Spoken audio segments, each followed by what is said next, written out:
Police खातात असं म्हणतात, पण सातारकर चक्क पोलीस खातात.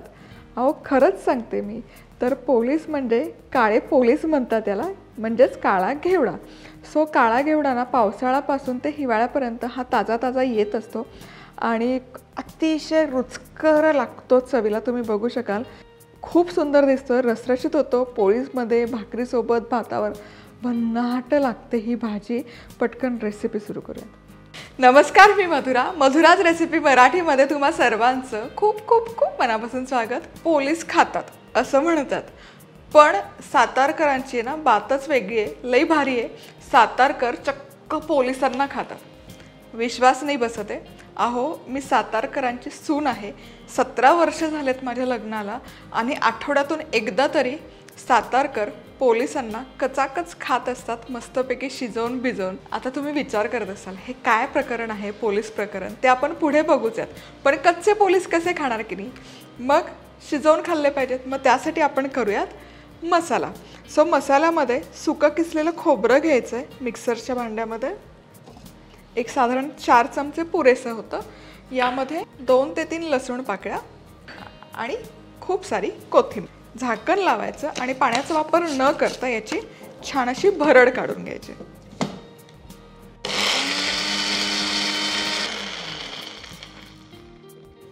चला, हे वाटण इथे आपलं बनवून आहे तयार.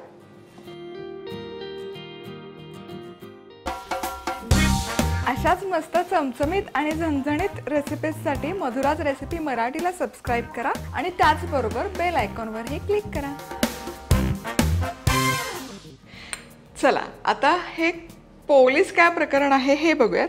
तर इथे आहे माझ्याकडे हा काळा घेवडा, ताजा काळा घेवडा आहे. याला साताऱ्यामध्ये काळं पोलीस असं म्हटलं जातं. तर याची पण गंमत आहे. हा काळा घेवडा पांढऱ्या रंगाच्या शेंगांमध्ये येतो. सो पावसाळा सुरू झाला की याचं पीक छान येतं आणि पावसात ही अशा ताज्या ताज्या शेंगा खायला मिळतात. सो इथे तेल गरम केलं आहे कुकरमध्ये. यामध्ये हा घेवडा हलकासा एक 4 ते 5 मिनिटं परतून घ्यायचा, म्हणजे मग तो छान शिजतो. आणि जर ताजा घेवडा तुमच्याकडे उपलब्ध नसेल तर वाळवलेला सुकवलेला पण काळा घेवडा येतो. तो काळा घेवडा स्वच्छ धुवून रात्रभर भिजत घाला आणि दुसऱ्या दिवशी शिजवून त्याची भाजी तयार करू शकता. पण मला मस्त ताजा ताजा मिळालेला आहे, सीझन सुरू आहे, तर का नाही वापरायचा. सो पावसाळ्यात ते हिवाळ्यात साधारण या शेंगा येत असतात, नक्की चेक करा. चला, या शेंगा किंवा हा काळा घेवडा आहे ना छानपैकी परतून झाला आहे. तो छान असा फुलायला सुरुवात होते बघा, फुटायला सुरुवात होते. याचा अर्थ हे बघा, याची साल किंवा टरफल हलकीशी उमलायला लागतात. याचा अर्थ हा छान आपला परतून झालेला आहे. आता हा काढूयात एका बाउलमध्ये.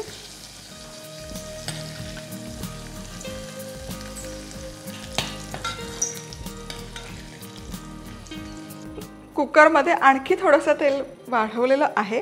यामध्ये घालूयात बारीक चिरलेला कांदा. आता प्रत्येक ठिकाणी आहे ना वेगवेगळ्या पद्धतीने, म्हणजे साताऱ्यात जरी बनवला तरी घरोघरी वेगवेगळ्या पद्धतीने बनवला जातो. इव्हन याची डाळ पण येते घेवड्याची, त्याची आमटी पण बनवली जाते. सो ही साधी सोपी पद्धत आहे. आमच्या घरी जसा बनवला जातो त्या पद्धतीने मी तुम्हाला बनवून दाखवते. कांदा छानपैकी आता परतून घेऊया. कांदा छानपैकी सोनेरी रंगावर परतून झालेला आहे. आता हे वाटण जे आपण तयार केलेलं आहे हे वाटण घालूयात. एक 2 मिनिट तरी परतायचं, कारण लसूण कच्चा घातलेला आहे. तो छान त्याचा जो कच्चा वास आहे तो निघेपर्यंत परतायचा. आहा, काय मस्त सुवास दरवळतोय. आता यामध्ये मी घालते 2 चमचे भाजलेल्या शेंगदाण्याचा कूट. सातारकरांचं आहे ना शेंगदाण्याच्या कुटाशिवाय अजिबात पानच हलत नाही. काहीही भाजी करा, त्यात वाटणात कूट असतोच असतो. चला, हे छान असं एकजीव करून घेतलं की या स्टेजला घालणार आहोत मसाले. आपलेच मसाले, मधुराज रेसिपीचा कांदा लसूण मसाला.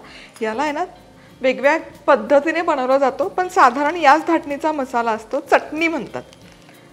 येस, सातारकर मसाल्याला चटणी म्हणतात. सो साधारण एक 2 चमचे हा मसाला आणि आपलंच मधुराज रेसिपीचं बॅडगी मिरची. रंग सुरेख येतो आणि पदार्थ पचायला जड जात नाही हे तिखट कितीही वापरलं तरी.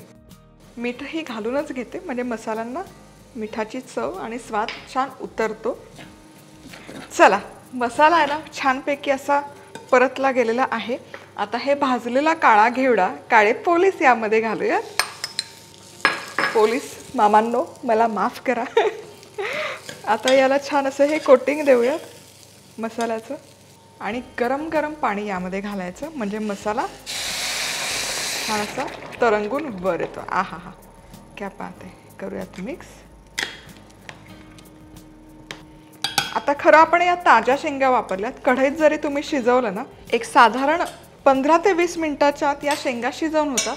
पण थोडी स्पीडअप करण्यासाठी प्रोसेस म्हणून कुकरमध्ये शिजवते. झाकण लावायचं आणि मध्यम आचेवर एक 10 मिनिटं वाफवून घेणार आहेत. शिट्ट्या काढणार असाल तर 2 शिट्ट्यांमध्ये हा घेवडा मस्त शिजतो. सो इथे छानपैकी 15 मिनिटं मी हे वाफवून घेतलेलं आहे आणि आता चेक करूयात.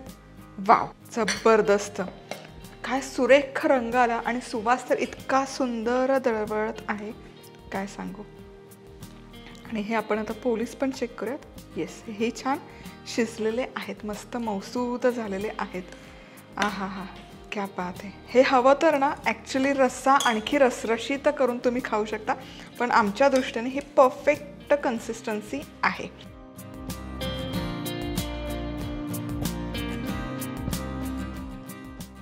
गरमागरम भाकरी आणि त्यावर चुरून, म्हणजे भाकरी मस्त चुरून जायची, गरमागरम हा रस्सा टाकायचा.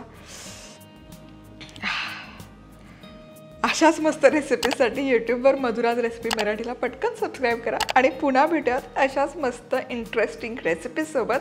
तोवर मस्त राहा, खुश राहा, आनंदी राहा आणि सगळ्यात महत्त्वाचं खात राहा.